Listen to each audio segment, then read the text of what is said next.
Hello बच्चों, आज हम देखेंगे बाल विकास देखेंगे, जिसे हम शॉर्ट फॉर्म में क्या कहते हैं, सीडीपी कह देते हैं।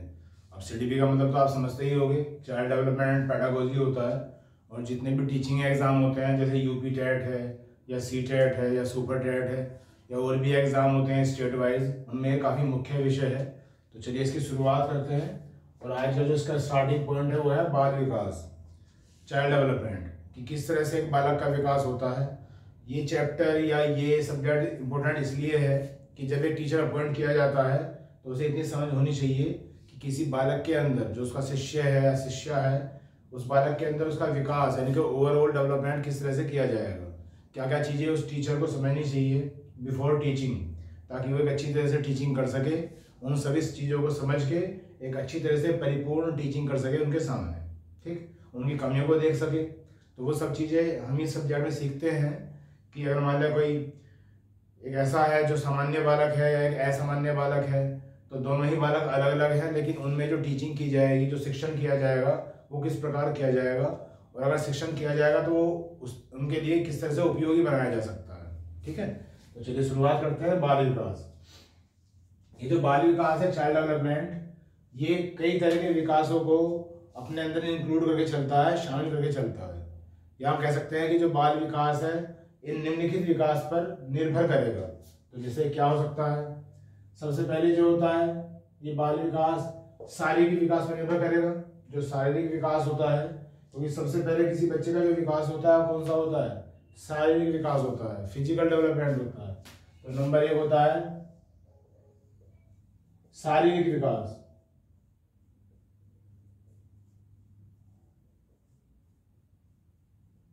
उसके बाद जो नंबर 2 आएगा शारीरिक विकास के बाद नंबर आता है मानसिक विकास का।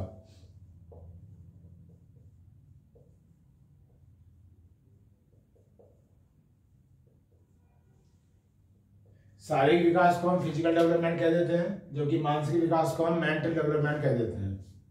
उसके बाद नंबर 3 आता है भाषा विकास।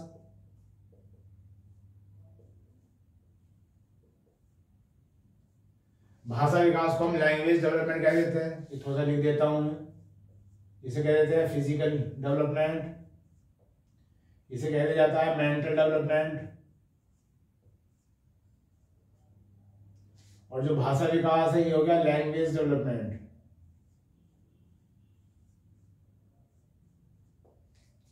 उसके बाद नंबर 4 जो विकास होता है वो होता है संवेगात्मक विकास।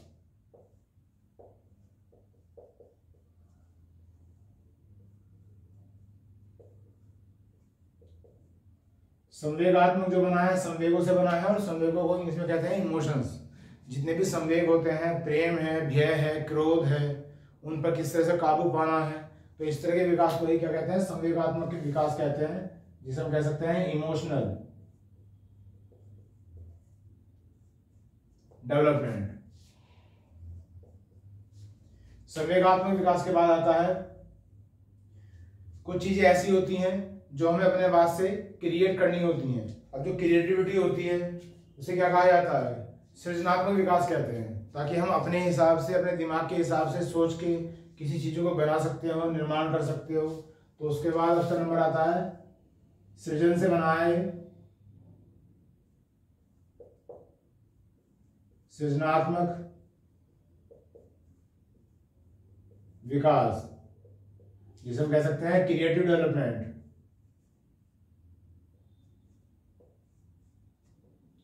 उसके बाद नंबर 6 होता है सौंदर्यात्मक विकास होता है।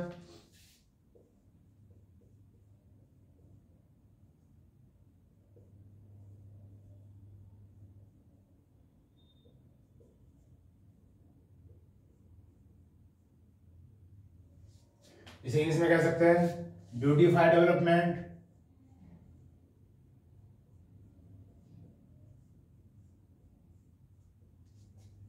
उसके बाद नंबर 7 होता है नैतिक विकास।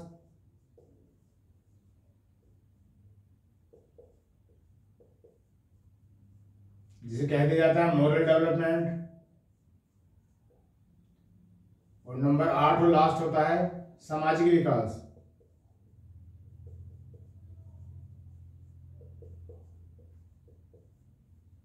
जिसे कह दिया जाता है सोशल डेवलपमेंट।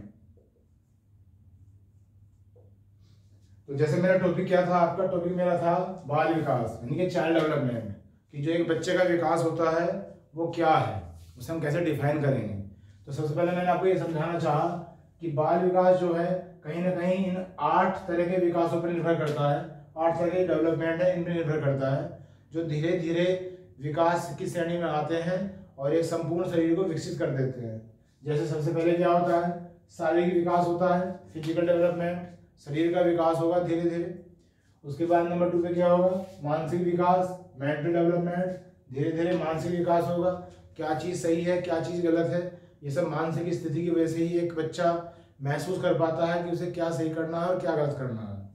उसके बाद नंबर 3 होता है भाषा विकास, धीरे धीरे वो भाषा को सीखता है, बच्चे कई कई भाषाएं सीख लेते हैं, उनका प्रयोग करना जानते हैं, जैसे भाषा विकास कहा जाता है। उसके बाद है संवेगात्मक विकास, इमोशनल डेवलपमेंट, जितने भी संवेग होते हैं, प्रेम है, भय है, क्रोध है, इन्हें कैसे प्रयोग में लाना है या इन पर किस तरह से काबू करना है, उसमें हम संवेगात्मक विकास में पढ़ते हैं। सृजनात्मक विकास, क्रिएटिव डेवलपमेंट, मैंने अभी समझाया, किसी चीज़ को अपने हिसाब से क्रिएट करना, तो उसे क्या कहते हैं, सृजनात्मक विकास कहते हैं। सौंदर्यात्मक विकास, ब्यूटीफाइड डेवलपमेंट, अच्छा दिखना, आकर्षक लगना, ये भी एक तरह का विकास माना गया है, यह है सौंदर्यात्मक विकास। उसके बाद है नैतिक विकास, मोरल डेवलपमेंट, एक मानव जीवन के लिए जो नैतिक मूल्य होते हैं, जो मोरल वैल्यूज होती हैं, वो क्या क्या होनी चाहिए, इस विकास में हम ये सब सीखते हैं। और लास्ट में है सामाजिक विकास, सोशल डेवलपमेंट, समाज के अंदर क्या कायदे कानून है, क्या रीति रिवाज है, समाज में हमें किस तरह से सामाजिक बने रहना है, और इस तरह से हम इस विकास में ये सब चीज़ें सीखते हैं। तो आपने देखा कि बाल विकास जो होता है कहीं ना कहीं 8 प्रकार के विकास पर निर्भर करता है। इतना करने के बाद ये जो विकास है इस टर्म को हमें समझना पड़ेगा।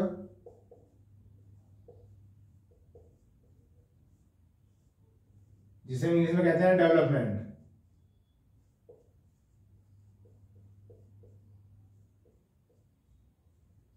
तो विकास का मतलब होता है स्तर में सुधार, इंप्रूवमेंट इन लेवल्स। अगर हम स्तर में सुधार देखते हैं, इंप्रूवमेंट देखते हैं,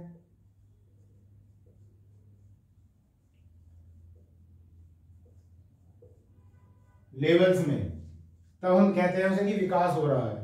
कि कोई भी बच्चा अगर मान लिया एक छोटी कक्षा में है, जब वो अगली कक्षा में आएगा तो उसमें कहीं ना कहीं किसी न किसी तरह का विकास होगा। जितने मैंने विकास लिखे हैं उसे मैं क्या कह रहा हूँ, स्तर में सुधार कह रहा हूँ। तो कोई अगर आपसे पूछे कि व्हाट इज डेवलपमेंट, कि विकास क्या है, तो किसी बच्चे के स्तर में सुधार हो रहा है, उसके लेवल में इंप्रूवमेंट हो रहा है, तो हम कह सकते हैं कि उसमें विकास हो रहा है। तो ये हमारा टॉपिक हो गया, बाल विकास क्या है और ये कितने प्रकार का है। इसके बाद अब एक टर्म आती है जिसे बोलते हैं वृद्धि।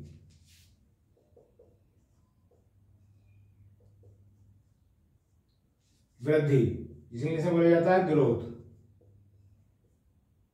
काफी इंटरेस्टिंग सब्जेक्ट होता है, सब चीजों को हमें समझना है। पहले हम सब चीजों को समझ रहे हैं, उसके बाद सब चीजों का यूज होगा। बहुत तरह के हमारे क्या आएंगे, कंसेप्ट आएंगे, प्रिंसिपल्स आएंगे, सिद्धांत आएंगे, फिर हमें इन सब चीजों को उसमें अप्लाई करना है। अभी तो टॉपिक वाइज हम चीजों को समझेंगे क्या है और कैसे है। वृद्धि, कोई आपसे पूछता है कि वृद्धि क्या है, तो वृद्धि में ये कहा गया है कि जो शरीर है अगर उसके अंगों में परिवर्तन हो रहा है, शरीर के अंगों में अगर परिवर्तन हो रहा है,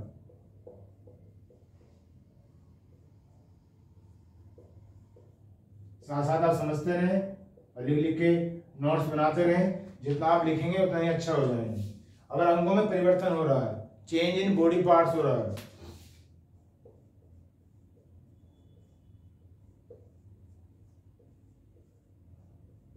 चेंज इन बॉडी पार्ट्स है, तो उसे हम क्या कहते हैं, वृद्धि कहते हैं।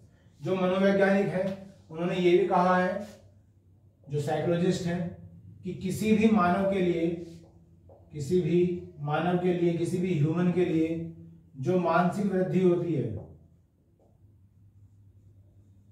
जो मानसिक वृद्धि होती है, दैट मीन्स मेंटल ग्रोथ,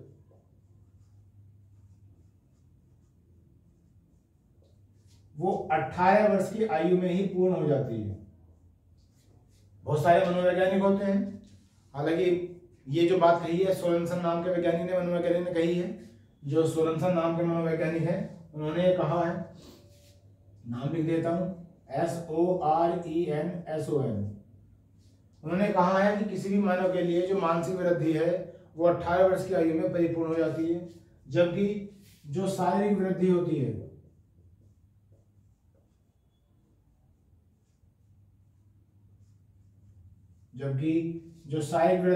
है फिजिकल ग्रोथ,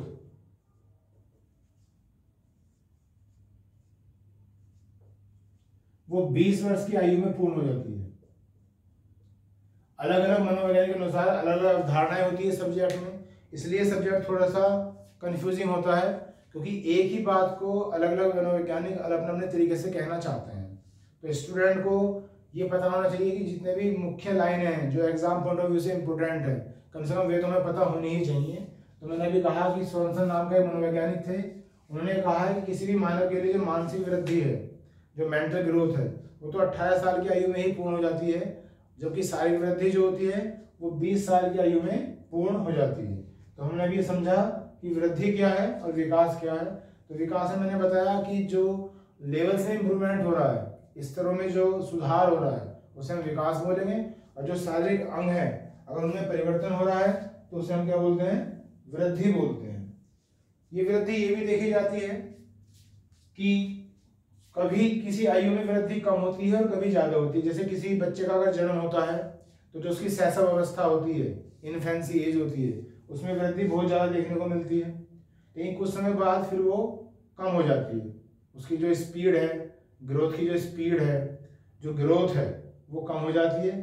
फिर 12 वर्ष की आयु में वृद्धि फिर दोबारा से शुरू होती है, और लगभग जैसे मैंने बताया कि जो शारीरिक वृद्धि है वो 20 वर्ष की आयु में लगभग पूर्ण हो जाती है।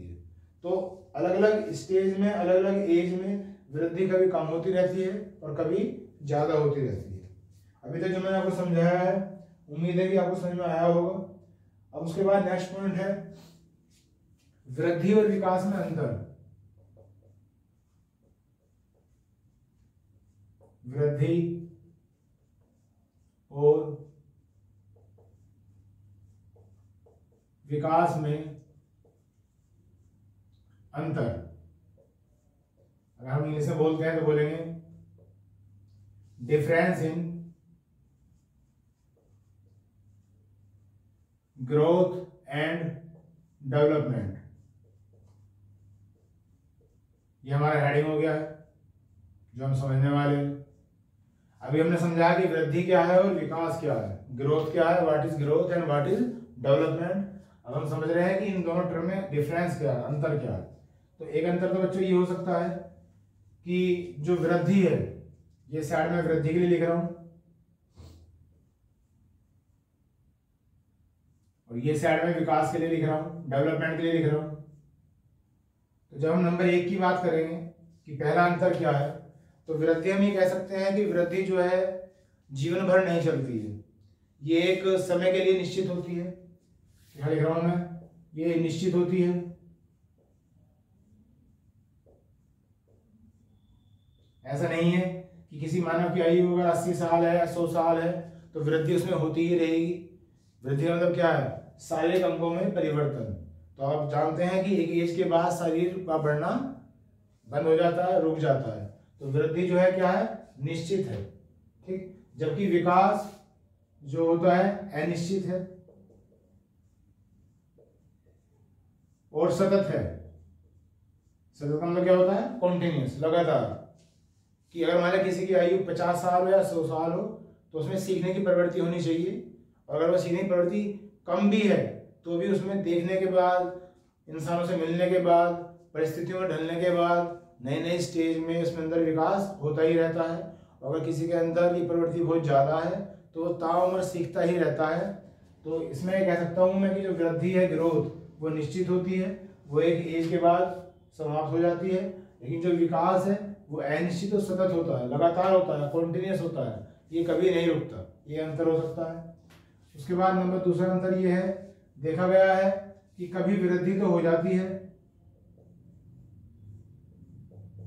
लेकिन विकास नहीं होता। इसका मतलब कि दोनों जो टर्म है एक साथ हो, कोई जरूरी नहीं है। अगर वृद्धि हो रही है और विकास भी हो, ऐसा कोई जरूरी नहीं है। तो देखने को मिला है कि वृद्धि तो हो गई, शारीरिक अंग में जो है उनमें वृद्धि हो गई है, लेकिन जो विकास है वो इतना नहीं हो पाया है। जैसे मान लिया कोई एक ऐसा एग्जाम्पल ले लेते हैं कि एक बच्चा जो बहुत मोटा है, बहुत ही फैटी है, बहुत ही मोटा है, तो कहीं ना कहीं उसमें वृद्धि बहुत ज़्यादा हो गई है। जो शरीर में वृद्धि है उसमें बहुत ज़्यादा हो गई है, लेकिन जो क्रियात्मक विकास है, एक्टिविटी को लेकर जो डेवलपमेंट होगा वो उसमें कहीं ना कहीं कम होगा दूसरे बच्चों की तुलना में, जो एक सामान्य है।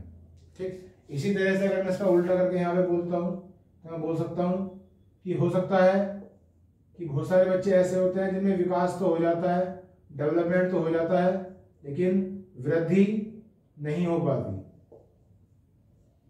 ग्रोथ नहीं हो पाती। उसे हम कैसे सीखेंगे? इसे हम ये सीख सकते हैं कि बहुत सारे बच्चे ऐसे होते हैं जिन जो कम आयु में ही बहुत एक्टिव होते हैं। अगर मान लिया वृद्धि ज़्यादा नहीं है, मान लिया कोई 8 साल का बच्चा है, 10 साल का बच्चा है, लेकिन उनका जो मानसिक विकास है या उनका जो सामाजिक विकास है या नैतिक विकास है ये बहुत ज़्यादा है, जो सोशल डेवलपमेंट है अन्य बच्चों की तुलना में। तो इन दो पॉइंट से हमें पता चलता है कि वृद्धि और विकास, ग्रोथ और डेवलपमेंट दोनों एक साथ नहीं चल सकते। कभी एक हो जाता है, कभी दूसरा संभव है। दोनों का एक साथ पैरेलल मूवमेंट पॉसिबल नहीं है। तो ये हमने अंतर कर लिए कि वृद्धि में और विकास में क्या अंतर है। एक बार इसे आप मेमोराइज कीजिए, फिर आगे चलते हैं।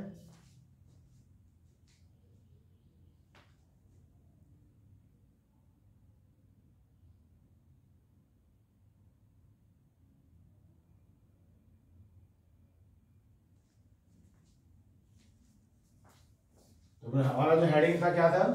वृद्धि और विकास में अंतर। उसके बाद अब आगे है बाल विकास के सिद्धांत। अब जो नेक्स्ट हेडिंग आ रहा है, टॉपिक हमारा है आज का जो हेडिंग है क्या है? बाल विकास है, चाइल्ड डेवलपमेंट। तो अभी तो मैंने आपको ये समझाया कि बाल क्या है, विकास क्या है। ये जो विकास होते हैं डेवलपमेंट कितने प्रकार के होते हैं, विकास क्या है, वृद्धि क्या है, इन दोनों में अंतर क्या हो सकता है, ये चीज आपको समझाई गई है। अब कुछ सिद्धांत दिए गए हैं, उनके बारे में चर्चा करेंगे।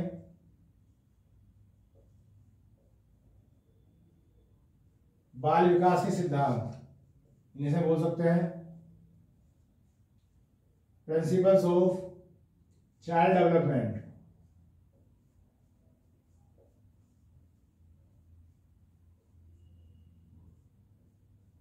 प्रिंसिपल्स ऑफ चाइल्ड डेवलपमेंट, ये हमारा हेडिंग हो गया है। अब इसमें जो पहला सिद्धांत है बच्चों, वो होता है निरंतरता का सिद्धांत। ठीक, निरंतरता का सिद्धांत लिखते हैं पहले।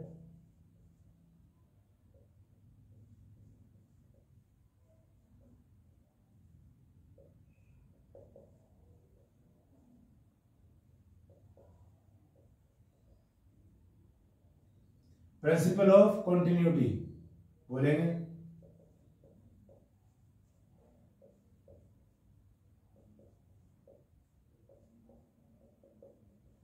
प्रिंसिपल ऑफ कंटिन्यूटी, तो जैसे सिद्धांत का जो नाम है निरंतरता, निरंतरता क्या होता है? लगातार। तो इसी सिद्धांत को यही बोला गया है कि जो किसी बच्चे में जो विकास होता है, किसी चाइल्ड में जो डेवलपमेंट होता है, वो लगातार निरंतर होता रहता है, उसमें कोई अवरोध नहीं होता। हालांकि वो कभी कम हो सकता है, कभी ज़्यादा हो सकता है, लेकिन होगा लगातार। जैसे मैंने बताया कि विकास जो है वो क्या होता है? सतत होता है, कॉन्टिन्यूस होता है, लगातार होता है। और क्योंकि ताउम्र किसी भी मानव के जीवन में विकास अवरुद्ध तरीके से होता रहता है, लगातार होता रहता है, वो कभी अवरुद्ध नहीं होता है, कभी उसे रोका नहीं जा सकता। इसलिए इस सिद्धांत को क्या नाम दिया गया है? निरंतरता का सिद्धांत दिया गया है, प्रिंसिपल ऑफ कॉन्टिन्यूटी दिया गया है। उसके बाद नंबर 2 होता है विकास दिशा का सिद्धांत।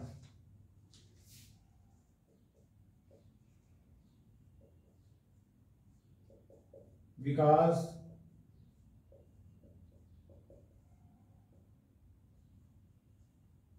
दिशा का सिद्धांत,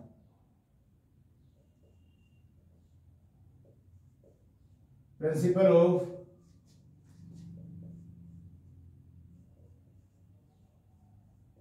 डेवलपमेंट डायरेक्शन।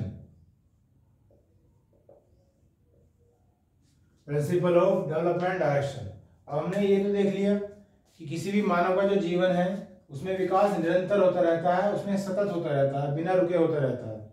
अब ये सिद्धांत हमें बताता है कि विकास जो है किस दिशा में हो रहा है, उसकी डायरेक्शन क्या है।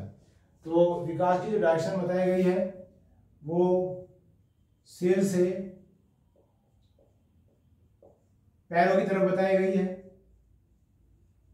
हेड टू लेग, ये दिशा होती है। इसे हम कैसे समझ सकते हैं? इसे हम ये समझ सकते हैं कि जब बच्चा गर्भावस्था में होता है तो पहले उसके सिर का निर्माण होता है, सिर बनता है, उसके बाद फिर उसका धड़ का विकास होता है, धड़ बनता है, और उसके बाद फिर पैरों का विकास होता है, पैर बनते हैं। गर्भावस्था में भी यही क्रम होता है।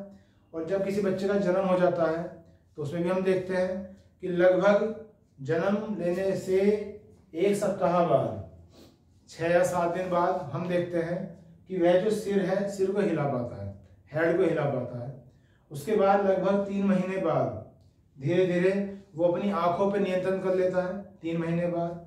फिर हम देखते हैं 6 महीने बाद वो अपने हाथों को हिला सकता है, उठा सकता है, 6 महीने बाद। फिर हम देखते हैं 1 साल बाद वो घुटनों के बल चलना शुरू कर देता है, घिसड़ना शुरू कर देता है, और लगभग 1.5 साल बाद वो पैरों पर खड़ा होकर चलना शुरू कर देता है। तो ये सभी एक्टिविटी भी ये दर्शाती हैं कि कहीं ना कहीं जो विकास की दिशा है, जो direction of principle of development है, वो सिर से पैर की दिशा में है, ना कि पैर से सिर की दिशा में। तो जो मैंने अभी बोला है थोड़ा सा उसे हाईलाइट कर देता हूँ। जब एक बच्चे का जन्म हो जाता है, उसे 7 दिन हो जाते हैं, यानी 1 सप्ताह हो जाता है, तो उस समय वो अपने हेड को हिला सकता है, सिर को हिला सकता है। उसके बाद जब हो जाते हैं 3 महीने, 3 मंथ्स हो जाते हैं, तो जो उसकी आईज होती हैं, जो उसकी आंख होती हैं, उन पे वो कहीं ना कहीं नियंत्रण कर लेता है। जिस दिशा में उसे देखना होता है, परिपूर्णता से तो नहीं, लेकिन फिर भी कुछ हद तक वो नियंत्रण कर लेता है। उसके बाद जब उसके जन्म को 6 महीने हो जाते हैं, या वो बच्चा 6 महीने का हो जाता है, तो इस स्थिति में वह अपने हाथों पर नियंत्रण कर लेता है, हैंड्स पर नियंत्रण कर लेता है। और जब उसकी आयु 1 साल हो जाती है तो वह उठने का प्रयास करता है, चलने का प्रयास करता है, ट्राई टू मूव, चलने का प्रयास करता है, घिसड़ने का प्रयास करता है। और लगभग 1.5 साल की आयु में वह चल पड़ता है, लेग इस्तेमाल करता है, यूजिंग लेग्स, ऐसे लिख देता हूँ हिंट बना के, अपनी टांगों को यूज करता है, प्रयोग में लाता है और चलने लगता है। तो यहाँ भी हम ये देखते हैं कि जो विकास है, जो विकास की डायरेक्शन है, वो कहाँ से कहाँ तक है? सिर से पैर की दिशा में, डायरेक्शन में उसकी दिशा है। इसलिए इसे क्या कहते हैं? विकास की दिशा का सिद्धांत कहा जाता है। इसे आप नोट कीजिए।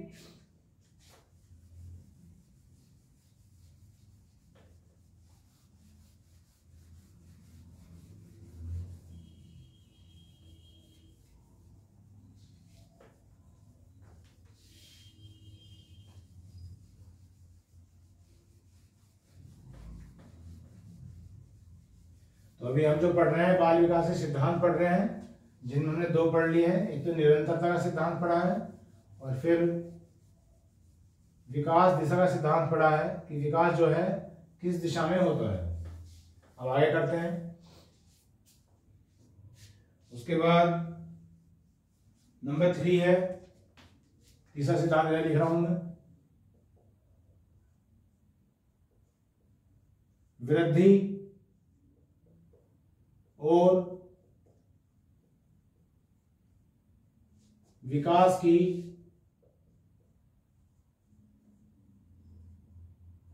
असमान गति का सिद्धांत।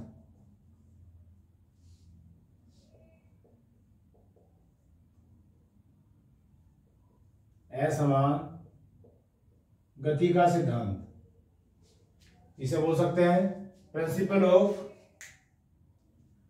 Not same movement in growth and development, कि जो ग्रोथ है और जो डेवलपमेंट है उनकी जो स्पीड है वो सेम नहीं है, असमान है। तो ये सिद्धांत कहा गया है। इस सिद्धांत में हमें ये बोलना चाहिए, जैसे हमने भी अंतर में भी देखा था कि वृद्धि और विकास में क्या अंतर है, कि किसी आयु में वृद्धि ज़्यादा हो जाती है और कभी वृद्धि कम हो जाती है। इसी तरह से कोई बच्चा किसी भी क्षेत्र में जाकर जैसे उसका परिवेश होता है, जैसे उसका वातावरण होता है, तो उसमें विकास उसका ज़्यादा भी संभव है और कहीं उसका विकास कम भी संभव है। तो इस सिद्धांत के अनुसार हम ये देखते हैं कि एक बच्चा या एक मानव जिसकी जो आयु है उस अपनी पूरी आयु में कभी भी वृद्धि और विकास की गति समान नहीं होती, कभी कम होती रहती है और कभी ज़्यादा होती रहती है, और ये सिद्धांत हमें यही बताता है। चलिए नेक्स्ट पॉइंट देखेंगे आगे क्या है। नेक्स्ट है वंशानुक्रम तथा वातावरण का सिद्धांत।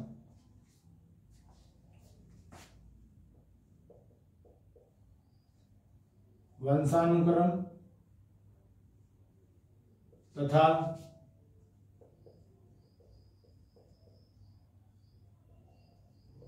वातावरण का सिद्धांत।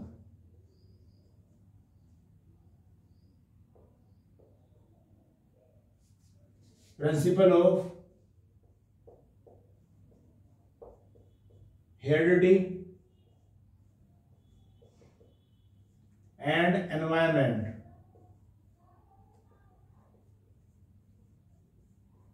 ये सिद्धांत दिया गया है। इसमें यह बताया गया है कि जो किसी बच्चे का जो वंश होता है और जो उसका वातावरण होता है वो भी कहीं ना कहीं उस बच्चे के विकास को प्रभावित करते हैं। अगर वंशानुक्रम की हम बात करें तो हमें देखने को मिलता है कि अगर मान लिया किसी बच्चे के माता पिता जिनकी लंबाई ज़्यादा नहीं है, तो अक्सर ये देखने को मिल जाता है कि कहीं ना कहीं उस बच्चे की लंबाई भी ज़्यादा नहीं रही, वो भी छोटा ही रह गया है। और इसी तरह से वातावरण कैसे प्रभावित करता है, जब वो सीखने का प्रयास करेगा तो उसका जो वातावरण होगा, उसके परिवार का वातावरण हो या उसके स्कूल का वातावरण हो या उसके जो दोस्त होते हैं, जो उसका क्रीड़ा स्थल होता है, प्लेइंग ग्राउंड होता है, वहाँ पे जो उसका परिवेश है, जो उसका माहौल है या जो उसका वातावरण है, वहाँ वो कैसा है, तो वो वातावरण ही उसे सीखने में मदद भी कर सकता है, उसके विकास को गति भी दे सकता है या उसके विकास में अवरुद्ध यानी कि अवरोध भी पैदा कर सकता है। तो इस सिद्धांत में यही बताया गया बच्चों कि वंशानुक्रम यानी कि हेरिडिटी और जो वातावरण है यानी कि एनवायरनमेंट, वे भी प्रभावित करते हैं किसी बच्चे के विकास को। तो इसे भी सिद्धांत का नाम दिया गया है। ये अगला सिद्धांत था। उसके बाद है सामान्य से विशिष्ट की ओर। अगला सिद्धांत है सामान्य से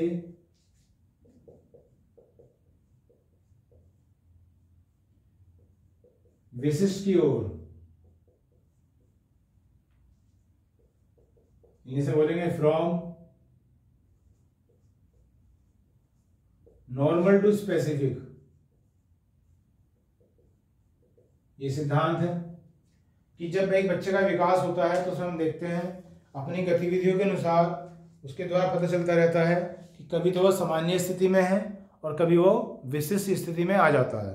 जैसे जब एक बच्चा चलने का प्रयास करता है तो हम देखते हैं चलने के प्रयास में वो कई बार गिर जाता है, कई बार चल नहीं पाता, तो वो भी क्या हो रहा है, वो सामान्य स्थिति में है। लेकिन धीरे धीरे जैसे जैसे उसकी शारीरिक आयु बढ़ती है और मानसिक आयु भी कहीं ना कहीं धीरे धीरे बढ़ती है और चीज़ों को वो प्रैक्टिस में लाता है, कई बार गिरता है, फिर उठता है, गिरता है, उठता है, तो हम देखते हैं कि अब वो गिरता नहीं है और एक बार के प्रयास में ही वो ठीक ठाक चल पड़ता है। तो ये कहीं ना कहीं ये बताता है कि उसके जो मूवमेंट है, उसके जो विकास की डायरेक्शन है, वो सामान्य से विशिष्ट की ओर है। इसी तरह से अगर हम एक बच्चे की बात ना करके आगे की बात करते हैं कि जब कोई बच्चा स्कूल में जाता है तो पहले उसे कुछ भी नहीं आता, उसे धीरे धीरे छोटे छोटे अक्षर बनाए सिखाए जाते हैं, उनमें वो गलती करता है, लिखे नहीं जाते हैं, तो उसका वो क्या है, सामान्य विकास है। कहीं ना कहीं बाद में वो बहुत ही अच्छी तरीके से उन्हें लिख पाता है, कोई गलती नहीं करेगा, उसकी राइटिंग बहुत सुंदर हो जाती है, तो उसका जो प्रदर्शन है वो क्या है, विशिष्ट है। बस इस तरह के सिद्धांत को ही सामान्य से विशिष्ट की ओर सिद्धांत कह दिया जाता है। उसके बाद है समान प्रतिमान का सिद्धांत। समान प्रतिमान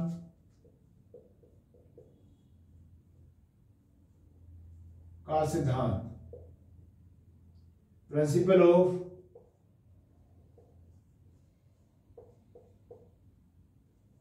इक्वल स्टैंडर्ड। इंग्लिश में ऐसे बोल सकते हैं। ये जो समान प्रतिमान का सिद्धांत कहा गया है, इसमें क्या कहा गया है? इसमें कहा गया है कि अगर मान लिया कोई एक जाति है, कोई एक स्पीसीज है, जाति से मतलब चाहे वो एक मानव जाति हो या एक जानवर की जाति हो, जाति एक ही है। अगर मैं मानव जाति की बात करता हूँ तो मानव जाति में कोई बच्चा, किसी बच्चे का जन्म या तो अफ्रीका में हुआ हो या रशिया में हुआ हो, अमेरिका में हुआ हो या इंडिया में हुआ हो, लेकिन उसमें जो शारीरिक विकास होगा वो एक समान गति से ही होगा, है ना। ऐसा नहीं हो सकता कि मान लिया विदेशों में पैदा होने वाला बच्चा बहुत जल्दी परिपक्व हो जाता हो और यहाँ पे होने वाला इतनी जल्दी परिपक्व ना हो पाता हो, मैच्योर ना हो पाता हो, या इसका उल्टा कि भाई यहाँ पे जो बच्चे जन्म लेते हैं वो बहुत तेजी से विकास कर लेते हैं लेकिन वहाँ नहीं कर पाते हो। तो इसी तरह के सिद्धांत को समान प्रतिमान का सिद्धांत कहा जाता है। अगर हम किसी जानवर की भी जाति ले लेते हैं, मान लो कोई शेर है, तो वो जो लोयन है, उस लोयन के बच्चे का जन्म इंडिया में हुआ हो या बाहर हुआ हो कहीं, उनमें जो शारीरिक विकास है, जो फिजिकल डेवलपमेंट है या जो ग्रोथ है, वो एक समान रूप में ही आगे बढ़ेगी, एक समान गति से ही आगे बढ़ेगी। उसमें कोई ऐसा नहीं हो सकता कि कुछ बहुत ज़्यादा या बहुत तेजी से कुछ विकास हो रहा है या अंतर कुछ ज़्यादा हो रहा है। तो इस तरह सिद्धांत को क्या बोला जाता है? समान प्रतिमान का सिद्धांत कहा जाता है, प्रिंसिपल ऑफ इक्वल स्टैंडर्ड बोला जाता है। तो ये कुछ इंपॉर्टेंट विकास के सिद्धांत है बच्चों। आज जो इस पीरियड में चल रहा है, क्या चल रहा है? बाल विकास चल रहा है। उम्मीद है आपको एक अच्छा ही समझ में आ रहा होगा, सभी चीज़ें आपको डिफाइन की जा रही हैं। फिर भी एक बार दोबारा रिवाइज करते हैं। हमारा हेडिंग क्या स्टार्ट हुआ था? बाल विकास के सिद्धांत। तो सबसे पहला क्या था? निरंतरता का सिद्धांत था, प्रिंसिपल ऑफ कॉन्टिन्यूटी, कि मानव के जीवन में जो विकास है वो निरंतर होता रहता है, कंटिन्यूस होता रहता है, वो कभी रुकता नहीं है। हालांकि जो उसकी गति है वो कभी कम हो जाती है और कभी ज़्यादा हो जाती है, लेकिन वो कभी रुक नहीं सकता।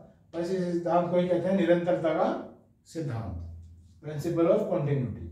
उसके बाद है विकास दिशा का सिद्धांत, प्रिंसिपल ऑफ डेवलपमेंट डायरेक्शन, की जो विकास की जो दिशा होती है वो क्या होगी। तो उसमें बताया गया है कि सिर से पैर के लिए उसकी दिशा होती है। विकास का जो क्रम होता है, विकास की जो दिशा होती है, वो इस दिशा में विकास होता है। तो जैसे मैंने समझाया अभी कि गर्भावस्था में भी सबसे पहले सिर का निर्माण होता है, उसके बाद कहीं ना जाके फिर धड़ और पैर बनते हैं, और इसी तरह से जब उसका जन्म हो जाता है तो 7 दिन में वो अपने सिर को हिला पाता है, 3 महीनों में अपनी आंखों पर कंट्रोल कर लेता है, 6 महीनों में अपने हाथों पर कंट्रोल कर लेता है, 1 साल में वो कहीं ना कहीं चलने का, उठने का, गिरने का प्रयास करता है, और 1.5 साल में अपनी पैरों का इस्तेमाल करके वो चलने लगता है। तो ये सब चीज़ें बताती हैं कि जो विकास की दिशा है वो सिर से पैर की ओर है। उसके बाद है वृद्धि और विकास की असमान गति। वृद्धि और विकास, ग्रोथ एंड डेवलपमेंट कभी भी समान गति से नहीं होते, कभी गति ज़्यादा होती रहती है तो कभी गति कम होती रहती है। उसके बाद है वंशानुक्रम तथा वातावरण का सिद्धांत।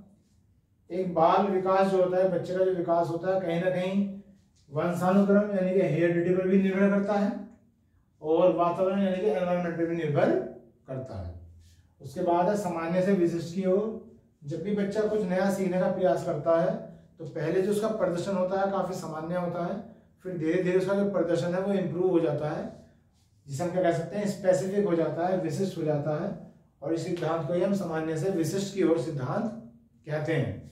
उसके बाद है समान प्रतिमान का सिद्धांत।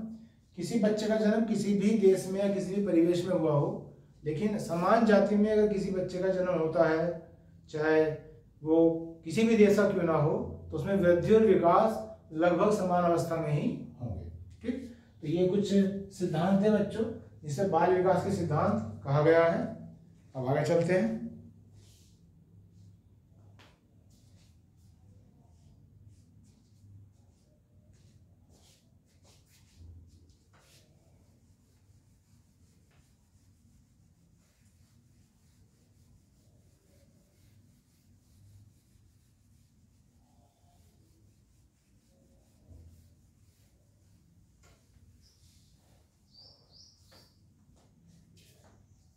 इसके बाल विकास के सिद्धांत के बाद अब हेडिंग है विकास की विशेषताएं। नेक्स्ट हेडिंग आ रहा है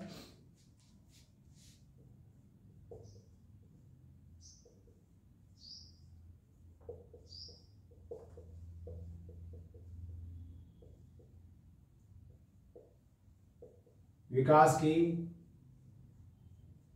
विशेषताएं, इंग्लिश में बोल सकते हैं क्वालिटीज ऑफ डेवलपमेंट।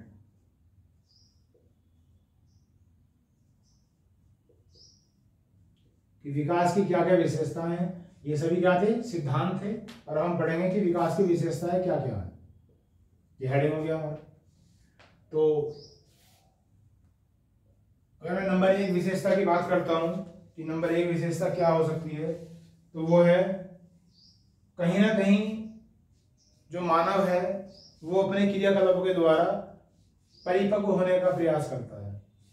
तो एक विशेषता है इसकी परिपक्वता।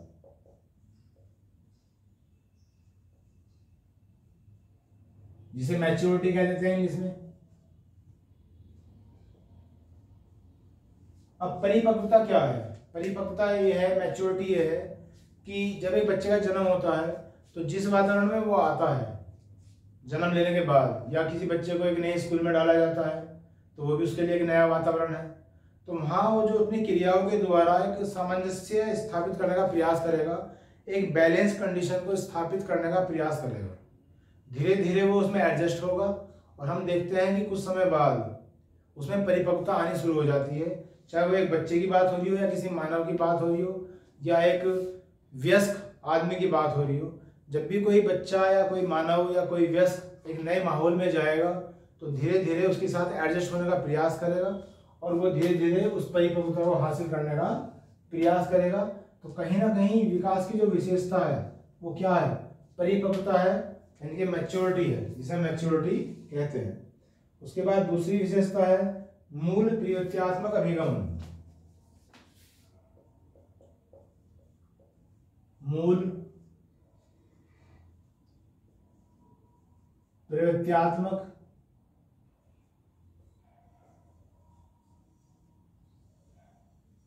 अभिगमन। मूल प्रवृत्त्यात्मक अभिगमन को इंग्लिश में बोला जाता है द इंस्टिंक्ट अप्रोच, बोल देते हैं द इंस्टिंक्ट अप्रोच।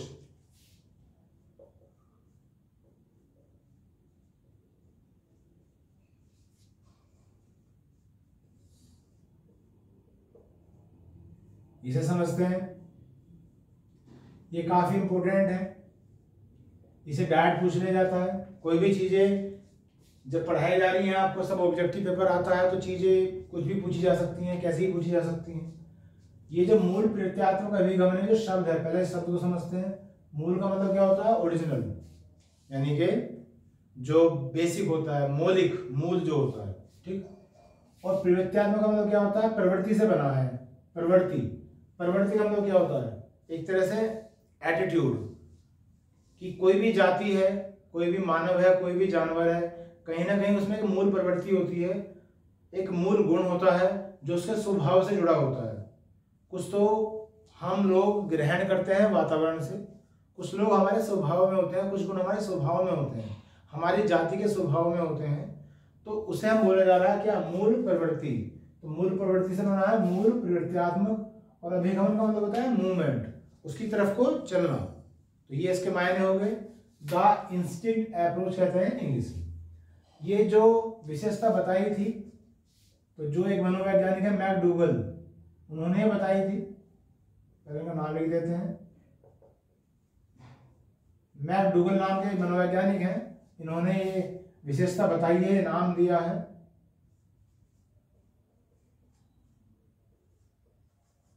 मैकडूगल, तो ये याद रखें। अब ये क्या है, इसे समझते हैं।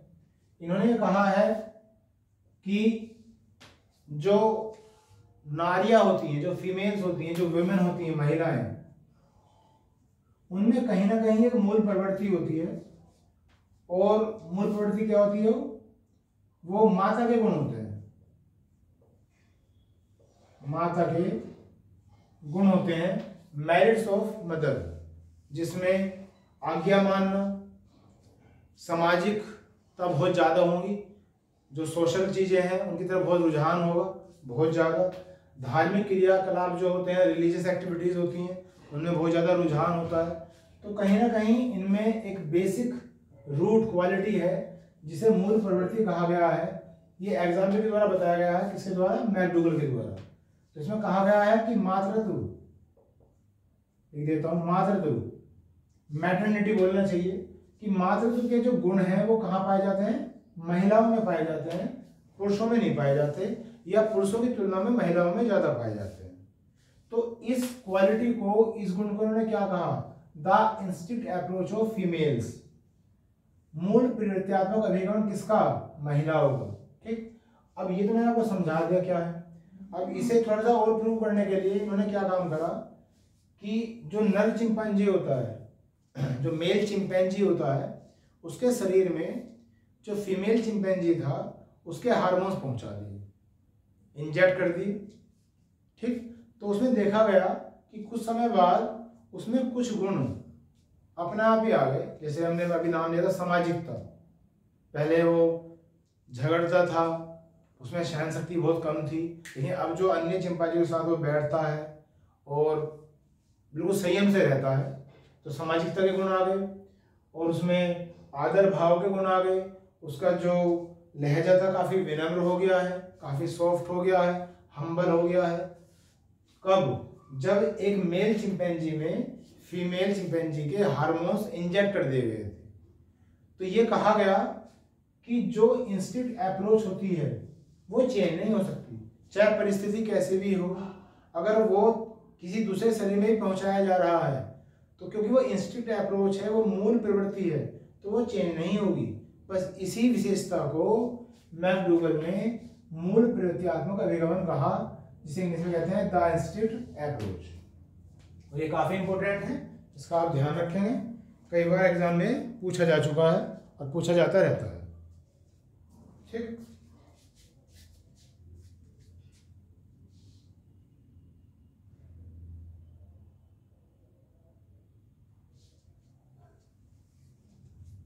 चलिए इस पीरियड में इतने रहने देते हैं। इस पीरियड में हमने क्या क्या देखा, हमने देखा कि टॉपिक तो बाल विकास था, हमने विकास को समझा है, डेवलपमेंट को, हमने ग्रोथ को समझा है, वृद्धि को हमने इनमें अंतर समझा है, और विकास 8 प्रकार के होते हैं, उनके नाम लिखे गए थे। ठीक, तो काफ़ी कुछ हो चुका है। फिर विकास के सिद्धांत बताए गए आपको, प्रिंसिपल ऑफ डेवलपमेंट बताए गए, और फिर विकास की विशेषताएं बताई जा रही हैं। अभी 2 बताई गई हैं, अभी आगे भी हैं जो नेक्स्ट पीरियड में आपको मिलेंगे। चलिए ठीक है, इस पीरियड में इतना ही। बाकी आप सुन रहे हैं, इसके लिए thank you very much, thank you.